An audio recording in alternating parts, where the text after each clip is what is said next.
저희가 하이델베르크 요리문답을 함께 보고 있죠. 43번째 시간인데요.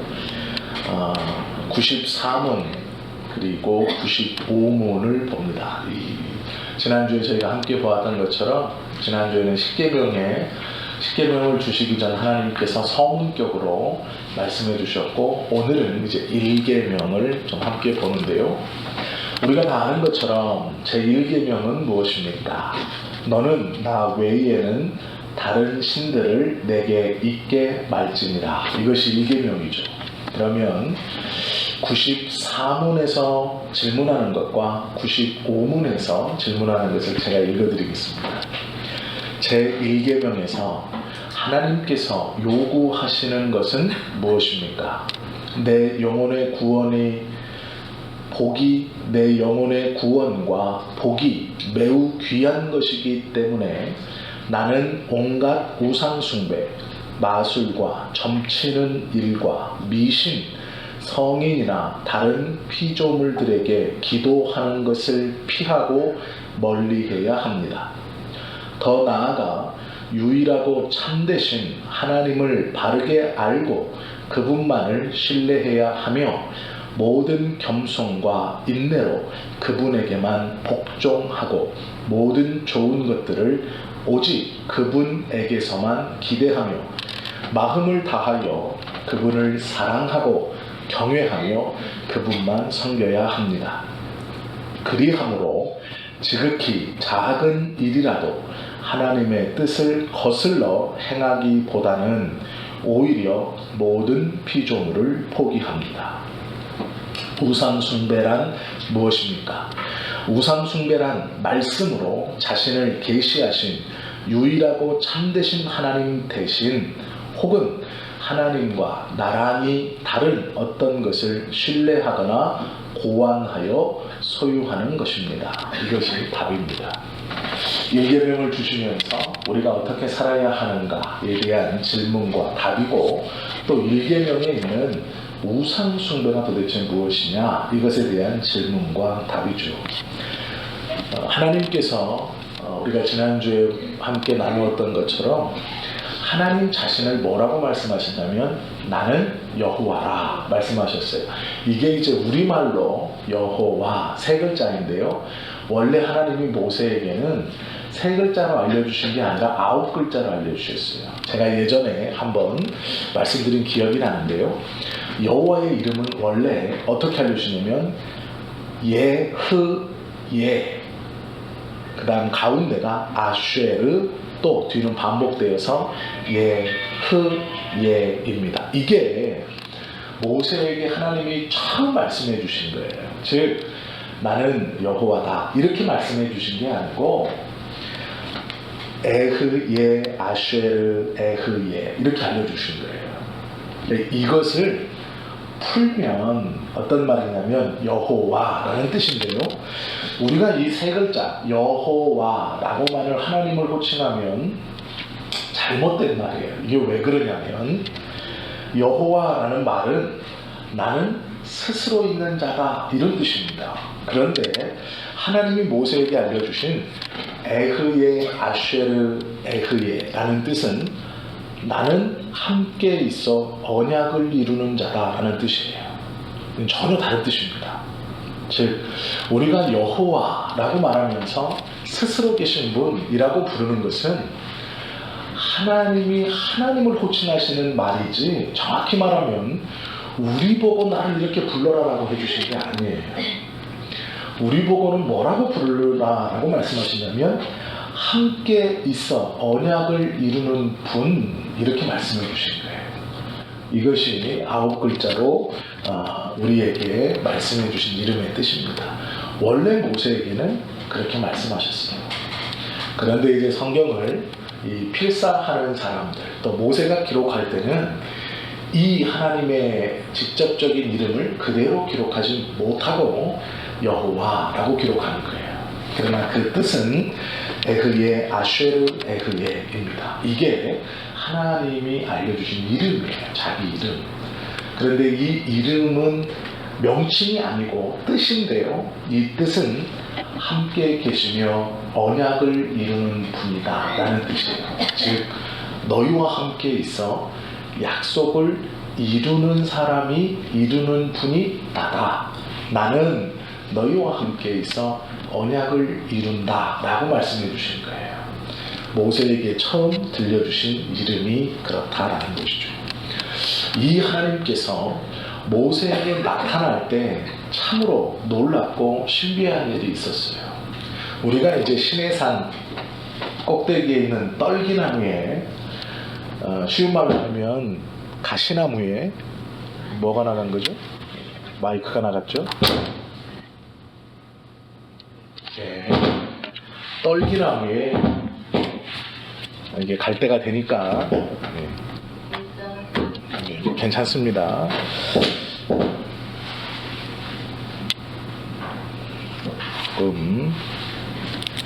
조금만 기다리세요. 이걸 제가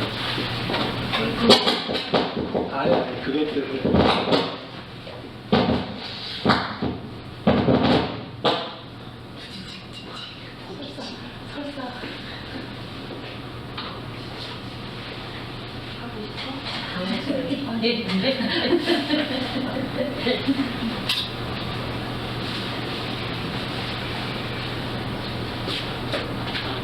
이게 꺼져 있었죠? 그 꺼져 있었죠? 네. 하나님께서 모세를 부르실 때 그 산 꼭대기에 떨기나무에 불이 붙었습니다. 우리는 어떻게 생각하냐면 그 불에서 하나님을 향한 빛이 확 나온다고만 생각해요. 그런데 정확하게 말하면 빛만 있었던 게 아닙니다. 성경에 보시면 신명기 4장 11절 말씀에 보면 이런 말씀이 있어요. 한번 찾아보세요. 신명기 4장 11절 말씀인데요. 하나님이 모세에게 나타나셨을 때 어떠한 일이 있었는가 한번 보세요. 신명기 4장 11절 말씀입니다. 구약성경 266면이에요. 자, 한번 보세요. 한번 11절 읽어보세요. 시작. 너희가 가까이 나와서 산 아래에 서니 그 산에 불이부터 불길이 충천하고 어둠과 구름과 흑암이 덮였는데 하나님이 나타나셨어요. 임재하셨는데 우리는 하나님이 빛으로만 계신다고 생각하죠. 사람이 근접할 수 없는 빛으로 계신 이게 디모데전서 6장 8절에 보면 하나님은 사람이 근접할 수 없는 빛 가운데 임하신다라고 기록해놨어요. 바울이. 그런데 이스라엘 백성들과 또 모세와 시내산에서 이스라엘 백성들에게 십계명을 주시면서 하나님이 나타나실 때 빛만 있었던 게 아니에요. 성경을 그대로 보면 우리의 상식에서는 빛이 있으면 어둠이 있으면 됩니까? 안 됩니까? 안 되죠. 빛이 있으면 어둠은 물러가야 돼요. 그렇죠. 이게 공존할 수 없는 거예요. 빛과 어둠은 한 공간, 어느 규격되어진 공간에 같이 있을 수 있는 성질이 아닙니다. 빛이 있으면 어둠은 사라져야 되고 만약 빛이 없어지면 어둠으로 가득 차야 돼요. 그런데 성경은 뭐라고 말씀하시냐? 너희가 가까이 나와서 산 아래에 서니 그 산에 불이 붙어 불길이 충천하고 불이 확 타오르고 있었는데요. 그 불이 타오르는 데서 빛이 나겠죠. 그런데 어둠과 구름과 흑암이 덮었다 이렇게 말해요. 빛이 있는데 어둠이 있다고 말씀하시고 까만 구름이 있었다고도 말씀하세요. 즉 불이 붙어서 산에 불이 충천하게 붙었어요. 산 꼭대기가 활활 타오르고 있습니다. 그런데 문제는 그 활활 타올라서 빛이 쫙 비추고 있는데 어둠이 같이 있었다는 거예요. 그 다음에 검은 구름이 같이 있었다는 거예요. 이것은 사람의 상식이나 우리가 눈으로 볼 수 있는 광경이 아닙니다. 이스라엘 백성들에게 하나님이 임재하시고 나타나실 때 빛과 함께 어두움을 동반하셨다는 것은 나의 임재와 나의 현실은, 즉 내가 드러나면 너희의 상식이나 너희의 생각으로 그것과 같이 일어나지 않는다는 걸 보여주시는 거예요. 즉 이스라엘 백성들은 이 광경을 처음 봤을 겁니다. 빛이 존재하고 어둠이 같은 공간에 같이 있는 것, 빛과 어두움이 함께 있는 것을 이스라엘 백성들은 처음 봤을 거예요. 물론 우리도 아직 이 광경을 본 사람은 없습니다. 밝은 빛이 있는데, 눈을 뜰 수 없을 만큼 밝은 빛이 있는데 그와 함께 캄캄한 어둠이 같은 공간에 있다는 거예요. 그것은 사람의 상식으로는 벌어질 수 없죠. 이것은 신비한 일입니다. 놀라운 광경이죠. 그것을 보고 있는 이스라엘의 느낌이 어땠을까요? 이스라엘 백성들의 느낌이. 산 위에 불이 붙었는데 하나님의 인도함을 따라서 그 산을 목표로 해서 전진하고 전진합니다. 가까이 가서 산 아래에 이르렀어요. 누구도 볼 수 있습니다. 산에서는 어떠한 불과도 비교할 수 없을 만큼 활활 타오르는 불이 붙어 있는 거예요. 그리고 하나님의 영광의 광채가 비치고 있습니다. 그런데 그 옆에 캄캄한 흑암도 같이 있는 거예요. 이스라엘 백성들이 바라보는 이 신비롭고 놀라운 광경 속에서 하나님이 십계명을 주세요. 그것도 친히 말씀하시죠. 우리가 이것을 보면서요, 꼭 알아야 되는 것이 있어요. 그 산에는 성경의 기록에 보면 짐승이 올라가지 못했다고 되어 있어요. 짐승이 올라가지 못했다. 즉 거룩하고 두려움이 함께 있었습니다. 또한 이스라엘 백성들도 빛과 어두움을 보면서 계시하시는 하나님과 감추시는 하나님을 동시에 보고 있는 거예요. 하나님께서도 우리에게 계시로 보여주시는 것이 있고 흑암으로 감추시는 것이 있다라는 거예요. 즉 우리가 성경을 잘 보면 또 하나님의 말씀을, 또 하나님의 뜻을 많이 알면 알수록 바르게 드려지는 고백이 뭐냐면, 이제 내가 성경을 완전히 알았습니다는 없어요. 그건 거짓말입니다. 제가 단언하건대 거짓말이에요. 하나님의 뜻을 알면 알수록, 신앙생활을 하면 할수록, 하나님에 대해서 더 많이 알아가면 알수록 그 진정으로 알아가는 사람들의 고백이 무엇이냐면 더 모르겠다라는 거예요. 왜 그러냐면 하나님은요, 말씀으로 보여주시는 부분이 있고 감추시는 부분이 있어요. 사람이 깨닫지 못하도록, 알지 못하도록 가리우시는 부분이 있어요. 하나님의 임재 현현인 신의 산에서 하나님께서 빛으로 그분의 모든 것을 보여주신 게 아니에요. 어둠으로, 볼 수 없을 어둠으로 가리신 부분이 있어요. 즉 보여주시는 부분과 감추시는 부분이 있다라는 거예요. 성경을 제대로 알고 신앙생활을 바로 하면 하나님의 뜻을 내가 완전히 알았다, 성경을 내가 완전히 깨달았다, 이건 거짓말입니다. 그럴 수 없어요. 사람은 그럴 수 없습니다. 왜요? 보여지는 빛의 부분만 볼 수 있고 가리우신 흑암의 부분은 우리가 볼 수 없기 때문에 그래요. 성경은 이 두 가지를 같이 정확하게 기록하고 있습니다. 그래서 안다고 자신할 수 없는 거예요. 오로지 안다라고 사용하시는 것은 하나님만 사용하실 수 있는 말이에요. 성경에도 내 자신조차도 나를 알지 못한다 라고 말해요. 우리 사람이 그런 존재예요. 내 자신조차도 나를 다 알지 못하는 피조물인 우리가 하나님의 뜻에 대해서 내가 100% 다 안다, 그렇게 말하는 목사가 있다면 그건 거짓말입니다. 그럴 수 없어요. 성경은 그렇게 말씀하고 있지 않습니다. 보여주시는 만큼만 보는 거예요. 그리고 보여주시는 그 안에서 자유함을 누리라 말씀하시는 거예요. 절대로 하나님의 뜻을 모두 다 깨달았다라고 말할 수 없다라고 성경은 선언하고 있어요. 십계명은요, 빛과 흑암이, 어두움이 공존하는 그 놀랍고 신비로운 상황에서 허락해 주신 거예요. 즉 이 말을 전함은 너희의 상식으로 주는 것이 아니고 신비롭고 놀라운 빛과 어두움을 한 공간에 함께 공존하게 하는 나, 너희와 함께 있어 언약을 이루는 여호와 스스로 존재하는 내가 주는 말이다라는 거예요. 그렇기 때문에 이 십계명의 무게가 얼마나 큰 것인지를 우리가 알아야 됩니다.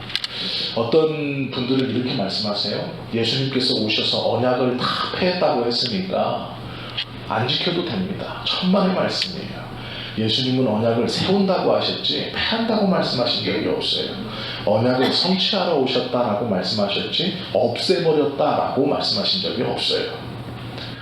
예수님께서 하신 말씀도 제대로 이해하지 못하면서 구약의 하나님이 이렇게 두려움과 신비함 가운데 주신 말씀들을 폐한다라고 하는 건 잘못된 말입니다. 그래서 우리는 구약의 율법들을 지킬 필요가 없다라고 하는 건 잘못된 거예요. 그러면 제사제도에서부터 절기까지 우리가 다 지켜야 되는 게 아니에요. 제사를 왜 드렸습니까? 우리의 죄를 사해달라고 제사를 드린 거예요. 절기를 왜 지켰나요? 그 절기에 모여서 하나님의 은혜를 노래하고 우리의 구원을 지켜가 달라고 모인 거예요. 이스라엘 백성들이 제사를 드린 이유는요, 죄 때문이에요. 그러기에 자기 몫으로 1년에 한 마리씩 동물을 잡아서 6월절에 다 성전에 올라가 제사장들에게 그 제물을, 나의 죄를 그 이마에 안수하고 내 그 짐승의 피를 그 짐승의 이마에 찍으면서 그 표가 있는 짐승을 광야로 내보내서 목말라 죽게 하면서 내 죄를 대신 그 짐승이 1년에 한 번씩 죽은 거예요. 그리고 번제를 통해서 우리 이스라엘의 모든 죄를 하나님 앞에 용서를 구하기 위해서 그 제사를 드렸어요. 이 제사의 완성을 예수님께서 이루셔서 제사를 드릴 필요는 없습니다. 그러나 하나님께서 주신 언약의 말씀을 지키지 않으면 하나님께서 믿는 자에게 주신 이름이 없어져 버린다는 거예요. 즉, 이 이름을 주신 이유는 언약을 끝까지 지켜가라고 주신 거예요.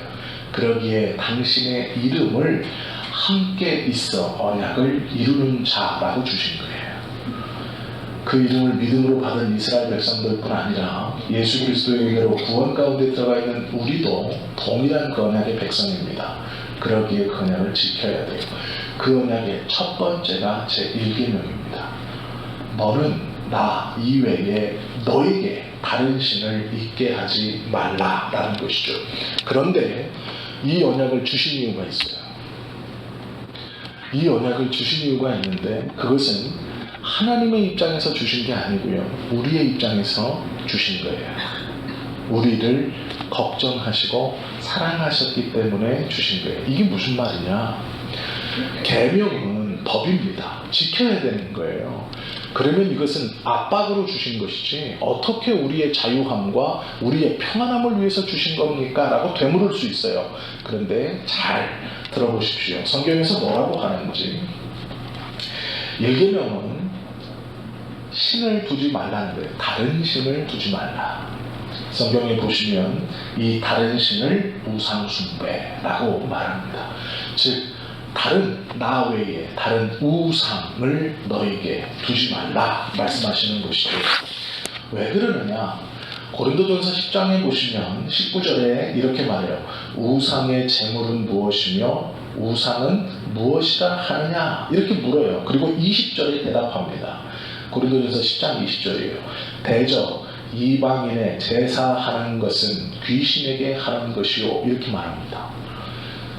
즉 이때의 우상은 뭐였냐면 다른 신들에게 제사하는 거였어요. 고개를 숙이는 거예요. 절을 하는 거였습니다. 요한계시록에 보면 사도 요한이 놀랍고 두려운 미래에 관한 그런 예언을 듣습니다. 즉 두루마리를 받아먹으면서 그 두루마리를 받아먹고 하나님의 뜻을 조금씩 알아가면서 자기에게 이 놀라운 하나님의 말씀을 전해주는 천사가 있어요. 그 천사에게 요한이 2번이나 절하려고 합니다. 너무 놀랐거든요. 왜요? 이 천사가 가르쳐주는 말이, 이 천사가 지금 자기 요한에게 가르쳐주는 말이 너무나 거룩하고 너무나 두려운 말이에요. 즉 하나님에 대해서, 그리스도에 대해서, 예수 그리스도가 승리하신다, 전쟁에서 이기신다, 그가 백마를 타고 전쟁에 임하신다, 상상할 수 없는 하나님의 나라의 비밀에 대해서 듣습니다. 그리고 자발적으로 강조한 것이 아니라 요한이 그 말을 듣고 감동을 받아서 그 말을 전해주는 천사에게 2번이나 절하려고 해요. 본능적으로 몸이 굽혀져요. 본능적으로. 이 말을 듣고 얼마나 감격했는지 요한이 절을 하려고 합니다. 2번이나 그래요. 성경에 보시면 요한계시록에. 그런데 요한계시록 19장과 22장에 보면 요한이 2번이나 그 두렵지만 놀라운 말을, 요한의 영혼을 뒤흔드는 말을 전해준 천사에게 절하려고 할 때 천사가 뭐라 그러냐면 나도 하나님의 종이다 이렇게 말해요. 나도 종이라는 건 지금 요한도 뭐라는 거예요? 너도 종이고 나도 하나님의 종이다. 오로지 하나님만 경배하고 나에게 절하지 말라 이렇게 말해요. 천사인데 이 천사가 지금 요한에게 하늘의 놀라운 계시를 보여주고 있어요. 그래서 요한이 강요된 것도 아니고 그의 영혼이 스스로 감격하고 그의 영혼이 떨림으로 그 어미 앞에 절하려고 해요. 자발적으로. 그때 그 천사가 요한을 말리는 거예요. 나도 하나님의 종이다. 오직 여호와만, 하나님에게만 경배하고 나에게는 절하지 말라. 이렇게 아예 대놓고 얘기해요. 즉 보세요. 하나님 외에 그 천사에게도 절하지 말라 그래요. 경배할 수 없다라고 선언합니다. 오로지 경배받는 분은 하나님이시다 이렇게 말해요. 마태복음 4장 9절에 보면 사단이요 예수님에게 이렇게 말해요. 만일 내게 엎드려 경배하면 이 모든 것을 내게 주리라 라고 제안합니다. 엎드린다는 것은 절한다는 얘기고 경배하면 다 주겠다는 얘기예요. 예수님께서 말하죠. 기록되었으되 어디에 기록되어 있을까요? 오늘 우리가 봤던 십계명의 1계명이 기록되어 있는 거예요. 기록되었으되, 십계명이 기록되었으되 나 외에 다른 신을 내게 있게 말지니라 말씀하셨잖아요. 예수님이 똑같이 말해요. 주 너의 하나님께 경배하고 다만 그를 섬기라 하였느니라 라고 대답하시는 것이 마태복음 4장 10절의 말씀이에요. 여기서 기록되었으되가 십계명의 1계명을 뜻하는 겁니다. 즉 예수님도 율법을 누구는 폐하러 오셨다 그러고 완성에 따라 오셨다 그러고 다시 세우러 왔다고 하시는 그분도 하나님의 계명을 이 사단을 물리치는 것에 그대로 사용하시고 그 계명을 지켜가시려고 노력하신 분이에요. 그 계명을 지키신 분이시죠. 예수님조차도 오직 하나님만 경배해야 된다라고 말해요. 그러면 하나님이 이 계명을 왜 주셨느냐? 우리의 구원이 복되고 귀하기 때문에 그렇습니다. 즉 우리가 이걸 바꿔서 생각하면 돼요. 사단은 우리에게 우리를 유혹할 때 하나님보다 앞서서 섬겨라 그러면 이 반항하는 것을 알아요. 본능적으로 그럴 수 없습니다. 해요. 그러면 어떻게 말하냐면 나란히 섬겨라 이렇게 말합니다. 나란히 섬겨라. 즉 구원의 은혜는 하나님에게서 받고 현실의 복은 다른 곳에서 받아라 이렇게 가르친다는 거예요. 구원을 허락해 주시는 분은 하나님이시니 네가 그것을 믿고 있고 알고 있으니 그 하나님을 믿고, 그러나 살아가면서 받는 복은 다른 데서 받아도 된다라고 우리를 유혹한다는 거예요. 그러기에 하나님을 믿고 있으면서도 건강을 위해서, 출세를 위해서, 성공을 위해서 다른 것을 믿고 의지해도 된다라고 가르치고 유혹한다는 거예요. 우리는 하나님보다 앞서서 섬기라는 것에 대해서는 명확하게 선을 긋지만 하나님과 나란히 섬기라는 것에 대해서는 자주 넘어져요. 내가 하나님을 외면하는 것이 아니지, 내가 하나님을 떠난 것이 아니지, 내가 하나님을 섬기지 않는 것이 아니지. 그러나 성경에 보시면 가만히 보세요. 아합 시대에 엘리야가, 아합 왕 시대에 활동했던 선지자가 엘리야입니다. 우리가 다 알죠. 바알과 아세라를 섬기는 제사장 850명과 싸워서 이겼어요. 어떻게 이겼느냐? 제단을 쌓고 바알과 아세라를 섬기는 선지자들에게 말합니다. 너희들의 신이 살아계신 신이라면 지금 저 재물을 연락하게 하라. 아침부터 바알과 아세라를 섬기는 제사장들이 그 제단 주위를 돌면서 신을 부릅니다. 점심때가 다 되도록 아무런 변화가 없자 이제 그들이 칼로 자신의 몸에 상처를 내어 피를 내면서 피를 철철 흘리면서 그 제단 주위를 돌아요. 간절히 불러요. 그래도 아무런 일이 없었습니다. 그러자 그들이 지쳐서 이제 다 나가 떨어졌을 때 엘리야가 종들을 불러서 물을 떠다가 저 재물 위에 물을 부으라고 명하고, 그 물을 어느 정도로 부었냐면 재물 주변에 고랑을 팠는데 그 고랑이 물로 넘칠 만큼 계속 갖다 부으라고 한 거예요. 재물 밑에 있는 나무뿐 아니라 그 재물까지도 흠뻑 저어주도록, 그 제단 전체가 다 젖도록 물을 부으라고 했어요. 그리고 엘리야가 기도했을 때 하늘에서 불이 내려와 그 제단에 있는 물기를 싹 다 날려버리고 그 제단 위에 있는 재물을 하나님이 연락하시죠. 그때 엘리야가 외치는 말이 있습니다. 너희가 어느 때까지 두 사이에서 머뭇하려느냐라고 소리쳐요. 무슨 말인지 아세요? 이스라엘 백성들이 하나님을 섬기지 않은 게 아니에요. 하나님도 섬겼고 바알도 섬겼습니다. 여기도 좋고 여기도 좋은 거예요. 하나님도 섬기고 아세라도 섬기고 바알도 섬겼어요. 엘리야가 소리칩니다. 어느 때까지 머뭇하려느냐. 양쪽에서 다 섬겼어요. 아홉 시대에. 이것을 하나님이요 타락했다라고 말합니다. 다 섬기는 것은 타락한 거예요. 다 섬긴다고 아 그래 나도 섬기니까 인정해 줄게가 아니고 타락했다라고 말씀하세요. 그리고 그것에서 그 제사장들을 다 죽이면서 이스라엘 백성들이 결단하게 해요. 무엇을 섬길 것이냐. 여호수아도 마찬가지입니다. 여호수아가 나이가 많이 들어서 이스라엘 백성들의 원로들과 장로들과 그 지파의 족장들을 모아놓고 뭐라 그러냐면 나와 내 집은 여호와를 섬기겠다. 너희들도 선택하라. 우리가 홍해를 건너기 전 애굽에서 섬기던 신이 좋다고 생각하면 그 신을 섬기고, 가나안에서 알게 된 그 신이 좋다고 생각하면 그 신을 섬겨도 된다. 그러나 나와 내 집은 여호와만을 섬기겠다라고 말해요. 다 섬기고 있었기 때문에 그래요. 하나님은 하나님대로, 바알은 바알대로, 우상은 우상대로, 여기서 좋은 것은 여기서 좋은 것이고 저기서 좋은 것은 저기서 좋은 것이라고 섬겼다라는 것이죠. 하나님은 그것을 용납치 않으신다라는 것.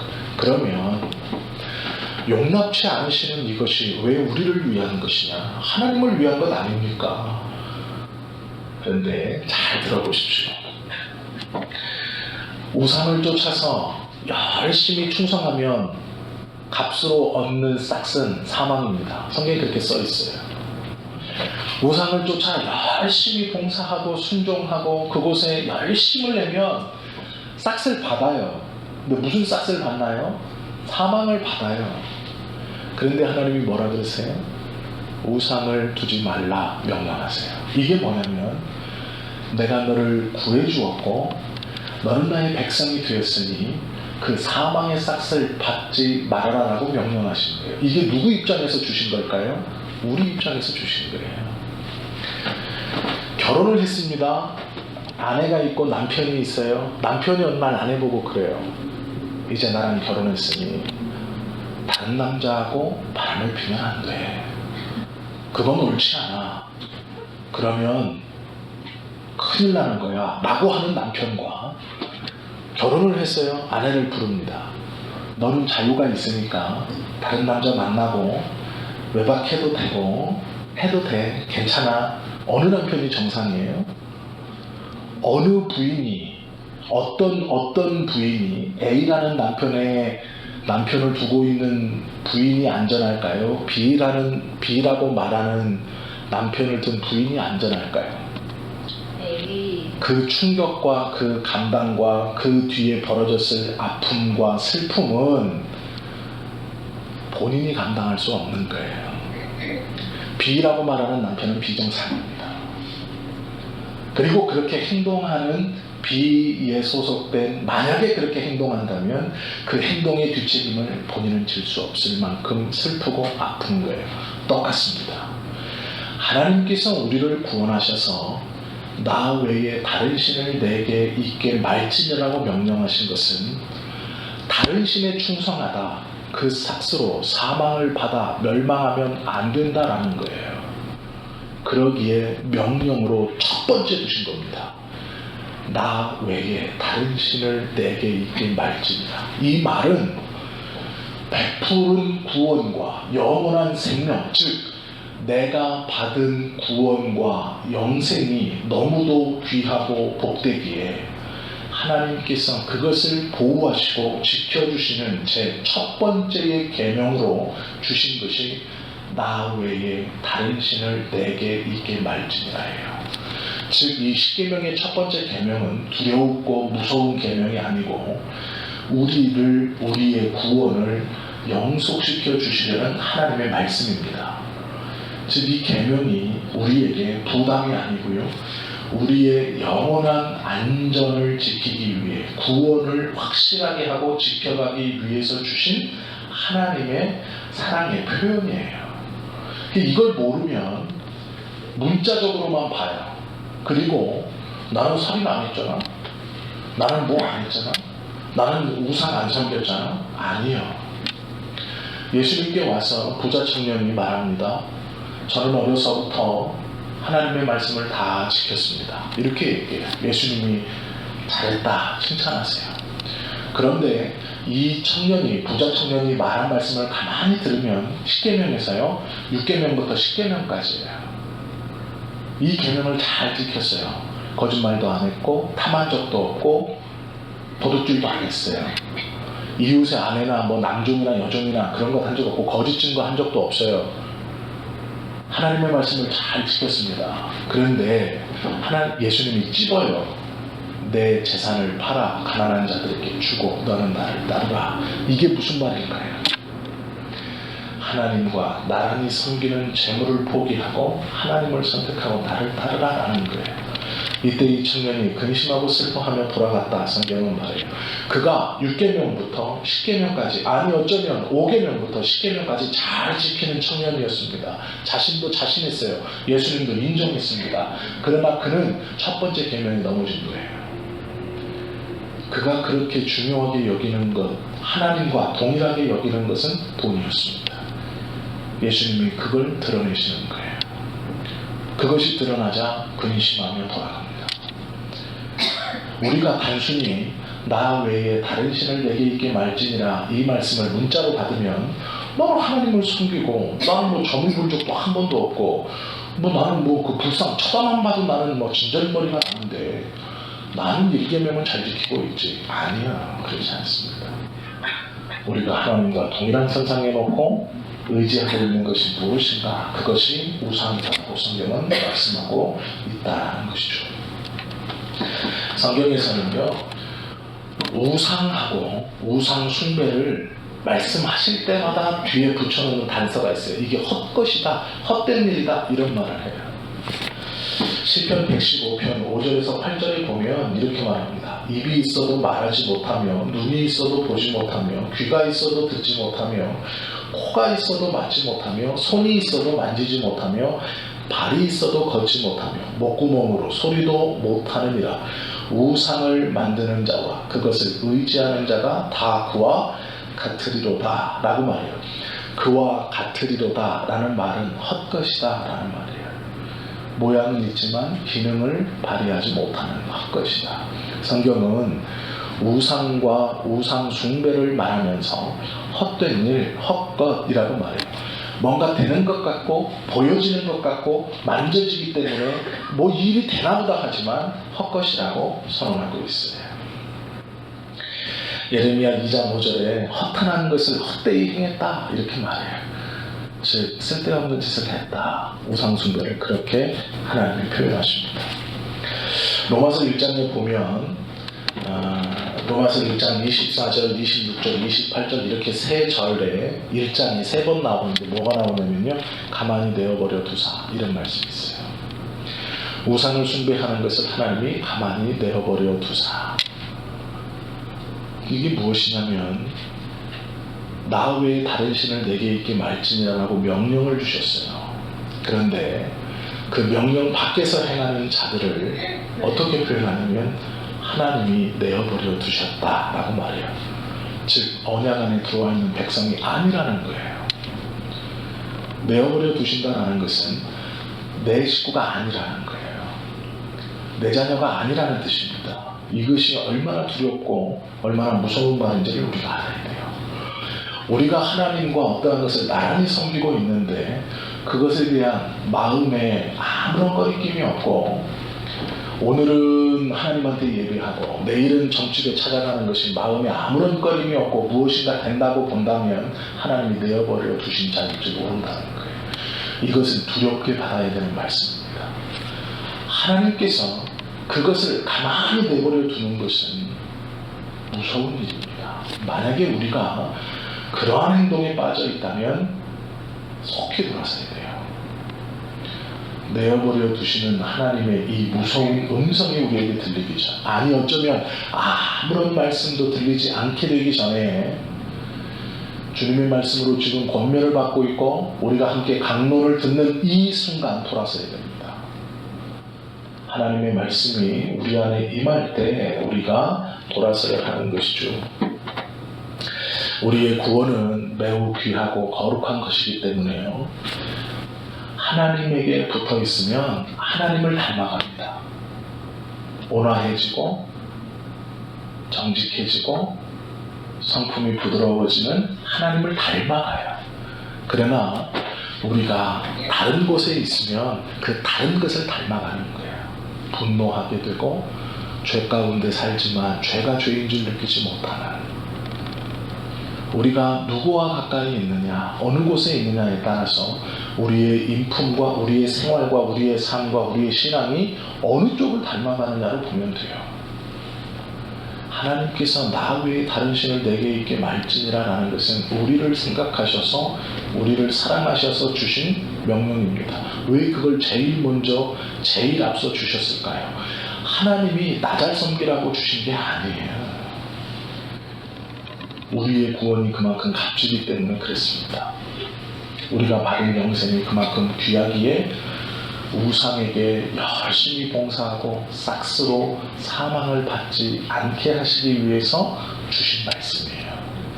이 말씀이 우리에게 있음이 정말로 감사하고 귀한 말씀입니다.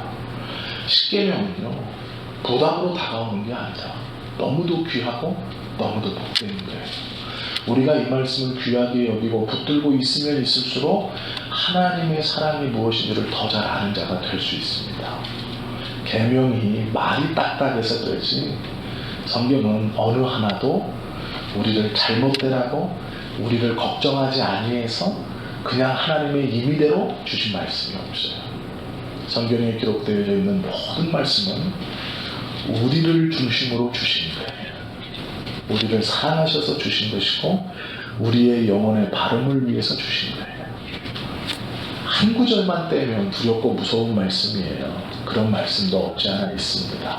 그러나 그 말씀을 주신 의도와 하나님의 마음을 그리고 그 뒤에 설명을 가만히 들어보면 하나님께서 얼마나 우리들을 납득시키려고 이해시키려고 하시는가에 대해서 우리가 깨달을 수 있죠.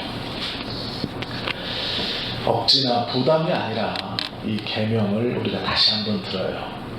원래 우리가 십계명을 작년에 한번 쭉 들었죠. 수요일에 이 하이델베르크 요리문답을 하기 전. 그런데 참 감사하게도 하이델베르크 요리문답에서 이 십계명을 다시 다루어주고 있습니다. 그래서 우리가 지금 다시 나눠요.